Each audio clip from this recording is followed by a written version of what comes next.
Francesco, welcome to FrightFest. Oh, thank you, thank you. How's it all been for you? Have you just got here today or this weekend? No, we arrived yesterday in the afternoon. Okay, Yeah. So tell us a little bit about As in Heaven, So on Earth. As in Heaven, So on Earth is my debut film, my first feature film, and it's a kind of a strange mockumentary with that blends animation and live action footage. And we spent maybe 5 years to making it, because we have very low money, low budget, and we have to struggle with many problems during production and so on. And then there was the animation part that took very long time to shoot, because it is animation, so it took very long. And I'm very glad, I'm very happy to be here, because you know, when you make such a tiny little movie, you never know if you would be able to finish that movie, to come to the end. And to be here at the FrightFest is a kind of maybe a finish line, not in terms of distribution or for the life of the film, but in terms of production. You have done. You are right here and you show your movie on a big screen. So it's a big thing for me and for us, for all the artists that work in this project. Yeah, I think it's going to look amazing on a big screen, right? I hope so. You know, I never saw my movie on a big screen. Oh, amazing. So tonight is the first it's the first time that I saw my film, my movie on a big screen, because you know, we premiered the last year, but in streaming version. Yeah. It's not the same thing, and so I'm very angry to see, and I'm very. I hope that it's going to be amazing. Yeah, I hope so. That screen is very big as well. It's huge. It's fantastic. Yeah. It looks beautiful, and the puppetry is really fantastic. Tell us a little bit about why you chose to tell this story in this way. It's a good question, because when I start to make and I put this film in production, I was completely sure that I would make all the movie in live action. Okay, so it's but you know, at some point we finish all the live action shooting part with the documentary session and part of the film, and then I realized that with the lack of money and the budget that we had, we will not be able to make a proper medieval time setting. Mm-hmm. I was afraid that maybe everything looks too fake or too poor. So I come from animation, I come from stop motion animation. So I decided maybe the animation is a good choice to tell the medieval part, because add for me a new layer of maybe wonder, a new layer of something different.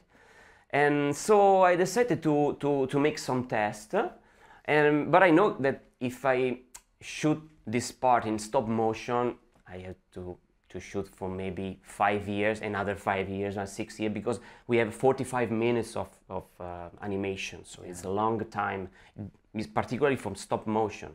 So I stole from one of my master, one of my favorite movie director.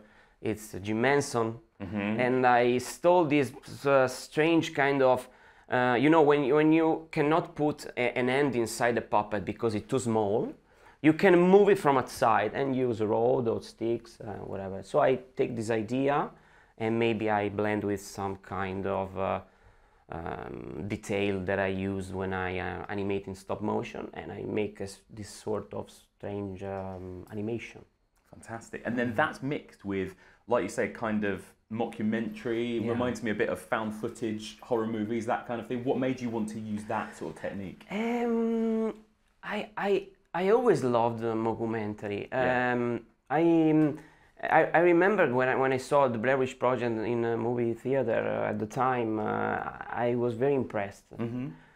Because not only for the movie itself, but also for the production, the type of production, very low, very cheap in the sense that low money, but I think a very powerful idea and very powerful passion from the filmmakers, no? And so I always loved mockumentary. And then at the time when I said I have to write my first feature film, I had a little story about a little idea that maybe also the filmmaker that makes the mockumentary, he also a character of that movie. So I blend this idea with that idea, and then comes out As in Heaven, So on Earth. Perfect. Yeah, and it's got some good. So it's got a couple of scares in those sort of mockumentary moments. A few moments. It's not we have not many jump scare. Yeah. Maybe 2 or 3. Yeah. It's more a movie. It's a more uncomfortable movie, and it's keep you maybe not. He's not trying to scare you, but to maybe feel uncomfortable when you look at it. Did you draw on any other films as inspiration for this story? No, I don't know. I think I'm a very visual filmmaker. I start every time from image. Mm-hmm. I don't know if it's a good thing or a bad thing, but it's my way. And maybe I start also from my personal experience. And they asked me the same question, and I remember that when I was young, there's in my little village in northern Italy, there's a beautiful old church, and it's on the top of this hill, mm-hmm. no? Top little mountain, and under this mountain there's a hole there's a cave, mm-hmm. a very dark cave. And I remember that me and my friends bet to each other who can go further inside the cave. And I remember that I was very, very afraid. And till today, I don't know what's inside, what's there, or what's there's at the end of this cave. I don't know. Yeah. Maybe it's an influence that one of the plots of the movie is that a couple of young teenagers disappear inside the cave. Mm-hmm. Maybe there's something of that. Yeah, and that kind of unknown mystery too, right? Because your movie's quite mysterious, quite ambiguous. Yeah, yes. Yeah. I'm not a fan of a very direct movie. I don't know, mm-hmm. that give you all the answer. Maybe it's right that maybe the audience can put and can make their. Maybe they can, I don't know, feel the little gaps. Make their own mind up. Yeah. And I noticed that when I screened this film the other times, the audience was very responsive to that kind of ambiguousness. So what's next for As in Heaven, So on Earth? Is it going any distribution yet, or anything you can tell us? Allora, today we are in talk to maybe use this new platform, new online platform is very helpful for us, for little filmmakers that try to reach their audience. So we are in talk, and maybe we are lucky enough to maybe put the film inside maybe Prime or maybe other platform, but we are only in talk right now. And maybe I hope that tonight for the premiere, maybe something moving. Fantastic, fingers crossed. And what's next for you, Francesco? Any more movies? Oh, I have lots of new ideas.